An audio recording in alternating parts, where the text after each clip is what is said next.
tips for those in the audience there when you're thinking about how do I convince my CMO or how do I convince my marketing person that we should take some dollars we might allocate today to a TV buy or an out-of-home media buy and move that into actually building something that customers can use? Are there any tips that you see particularly effective? Yeah. So I think what we have to do as sort of technologists and engineers is really take on the job of breaking down brand perception, which is what a marketing organization does, right?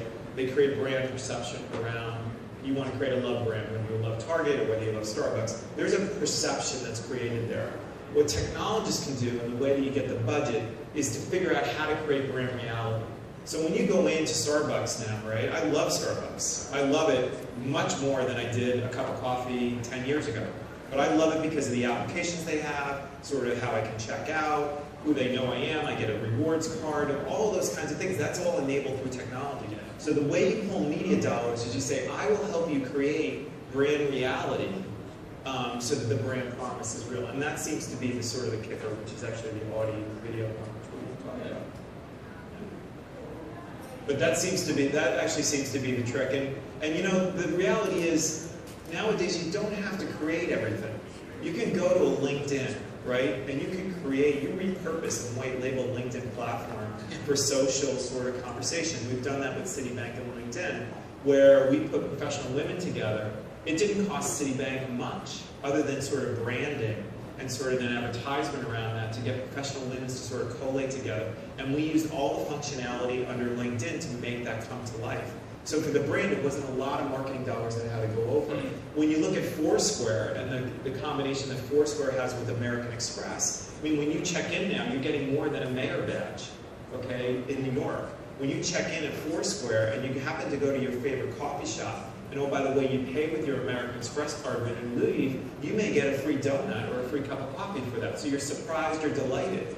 And American Express paid nothing to Foursquare for that platform. So we have to think about these media vehicles like a LinkedIn and a Foursquare and a Facebook, not only for media distribution, which is where most of the marketing people go, but how do you white label these platforms to bring your brand into a new world? And so from a technology standpoint, we have to start thinking about how do we partner and how do we use things, and not just build things, which is always our premise, because we can always build things better than somebody else can build. It's easy for us to, as engineers, to go want to build That's something right. else and not actually use code for something else. But you know, it's funny, ever since Google bought Motorola, nothing's really worked very well. That's probably what's happening right now. It's just weird. Such a great company.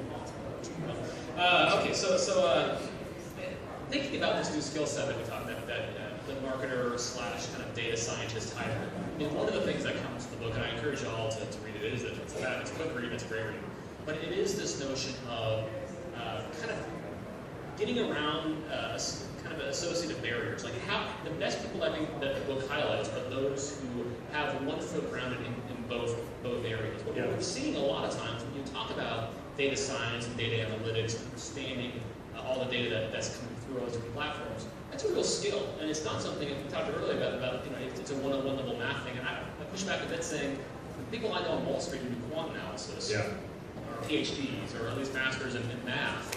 And are you seeing how, as an agency that you guys run, obviously a ton of people doing stuff like this, are you finding it hard to attract that kind of talent, that kind of quant talent that Wall Street's paying high six figures to, attracting it into a discipline like marketing, or do you see the obvious connection? Yeah, so it's almost analogous to how do I keep my technology talent, right?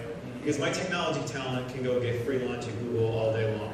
My technology talent can go to Facebook and get much more benefits than anything a Razorfish can give. So the thing that we have is we have brands, and we have sort of experimentation, and we have sort of doing it first. So hopefully the quant guys are going to come to us because it's not the grind in sort of the financial services sector. And you're figuring out for Target how I predict that a woman is pregnant before she knows it. Okay? Now Peapod, which I didn't even know, someone actually wrote me after they read my book, saying that Peapod had done that years before, that they actually knew spending patterns of their consumers, and they knew that that was happening and it would help them actually with inventory, which is interesting. But anyhow, the point of there was a big New York Times article about sort of this woman was exposed for being pregnant, and her father was getting coupons at home for, I don't know, pregnancy stuff, whatever. And it was all data science there. So the interesting thing is, can you take those quant jocks and can you track them to figure out in other vertical industries, how do you use pattern recognition and how do you use big data in a way to apply to a CPG company or an automobile company and be the first to do that? And that's sort of the appeal that we sort of try to get out there. I think there's a mashup between Target's data analytics and OKQ. Just let that might be something for you. That's great. So one of the things that's I tend to push back on as an engineering is we are very reliant on data search, right? We look at patterns all the time. And honestly, when you introduce something very new, like a brand new feature, say we introduce like social information to Bing, which we did, you look at the numbers you get back from interaction. They're not very good in many cases because people, customers, consumers don't know to try something different on Bing. So they see a social information, they go, I'm not sure why I would do this. And so you have almost you have a negative feedback cycle because you're not getting the interaction you want. And so the engineers then go, because that's what we do, the numbers, they go, well, this feature's failed because we aren't getting the interaction we want. So how do you guard against, especially in marketing where you've got a ton of money allocated ahead of time for certain things, how do you guard against people looking at a brand new campaign, especially a campaign, for example, looking at interactions and going, it's not as high as I thought, so maybe this is the wrong model. How do you prevent data from getting in the way of creativity? Yeah, so I think the way that we sort of work with our clients is we're saying for every $100 that they spend with us, $90 has to go to run the core business. The other $10 goes towards experimentation. Because some things are going to work and some things aren't going to work. And the interesting thing is, when we first sort of piloted Foursquare, it was a big failure in everyone's mind. Now it's actually one of the hottest things that we're playing around with when you start talking about contextual commerce. Right? Okay, because Foursquare can provide you with all this information around where someone is, what the weather's like. We're working with the Weather Channel to figure out weather patterns so that people know what to order. How does in the grocery stores, whether or not you've got to bring out the in Costco, whether you need to bring out the umbrellas and all that kind of stuff. So it's an interesting sort of thing around sort of this experimentation and innovation, which most companies don't do. So they're all sort of will run to do one thing and say it's a failure. So you just have to sort of spread it out. Spread the baseball peanut butter action. So who are the kind of bad guys in this scenario? Who are the ones that we have to work, and not to cast any CIOs, throw them under the bus, but let's go ahead and do it. So who are the ones who are kind of pushing back on this model inside of What are the names? You have names even better. Well, I do think, I think organizational sort of inertia is the problem. Silos are the enemy in this whole entire thing. The biggest barrier we face is as soon as you start talking about the customer journey, you go across silos. And what we've come to find out, or the thing we encourage, is we're not asking you to change the organizational model. We're asking you to change the ownership of the product life cycle of your customer. So Delta Airlines is one of our larger clients. And when our client went in, he came from Target. He was responsible for the e-commerce system. And when he came over, we mapped out the customer journey from him, from booking all the way to the time that someone got home. And when you started to look at that, and you looked at his functional departments, he had people organized by email. Someone was in charge of the iPad, someone was in charge of the phone. But the reality is, we didn't make him change the organization. All we did was we took the woman who was in charge of email and also gave her a product job, and her product job was in charge of the booking process.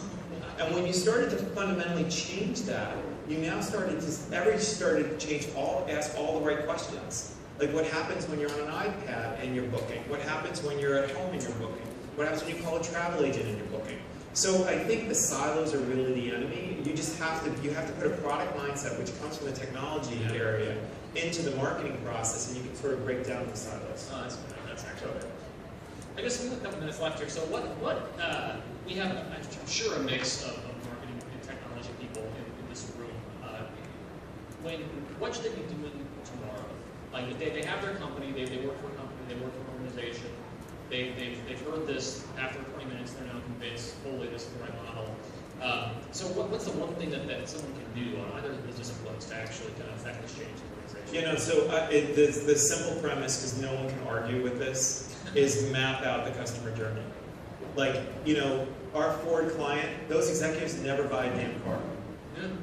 They show up, they get a brand new car every 2 weeks. You know what? Go out and try to buy a car. Map out that process, show it to them, bring them with you, bring them in, bring the target clients into retail and see how it feels to go and try to return something when you don't have a receipt. I mean, those are sort of the things that get the impetus going. Or, better yet, bring them to a competitor. Insurance companies, bring a State Farm executive to go through the Geico process and sign up for Geico car insurance. Big difference in what you go through the experience. So when you start using the customer as sort of the angle, that's what you should be doing tomorrow. And if you always talk from the customer voice, most of the time sort of it works through. That's great. Well, Bob, thanks a lot. This has been fun. The book is Converge. I feel like I'm on Joe and all this stuff. But he's going to be signing, and I'll sign it too, development team. Yes, I just said it. Well, you read it. So I read it. I did read it. Is that video ready or no? We don't have time. Is it ready? Yeah, is it ready? Let's do it. Smart card. It's pretty fun. Get you to laugh a little, hopefully. What's a map? That's what. Oh, I'm kidding. What's a No. Sally again. What's smart car? Smaller cars, less expensive. This is not a good video. Guys, is there a smart car ready back there? Smart car? Not happening. This is Audi. We're looking for a smart car. Well, anyhow, this video is interesting. If you're ever in Piccadilly Circus, this is a virtual. There are no cars in the showroom. And when you're in Europe, oh, here it is. Poop tweet? This is it. Poop tweet. Poop tweet. Let's make a poop tweet happen. What's going on?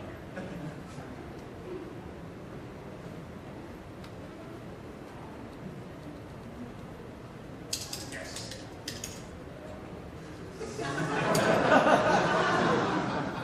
When you have the smallest car in America, people talk a lot of shit about you. So how do you change that? You fight their shit talking with some of your own. We started responding to some of the haters and found one who took a shot at Smart's perceived lack of toughness. But what many don't know is that Smart's unique Tritium safety cell can withstand 9,000 pounds. So we did the math. We found that pigeons produce 25 pounds of poop per year, which means divide 25 pounds by 365 days and you get 0.068 pounds per day, divided by approximately 37.5 poops per day, and the mass of a single pigeon poop is 0.002 pounds. So take the 9,000 pounds of force divided by the mass of a single pigeon poop, and you need the waste of 4.5 million pigeons to waste a single. What about the bigger birds? The numbers on turkeys and emus weren't as easy to find, so we called some friendly farmers and got the stats right from the source. We put it all together and sent our reply. Then the shit hit the fan. His post got picked up by Reddit, where it hit the #1 position twice. The next morning, it was making headlines around the world. Hey, makers of the smart car are winning a Twitter war against toilet paper.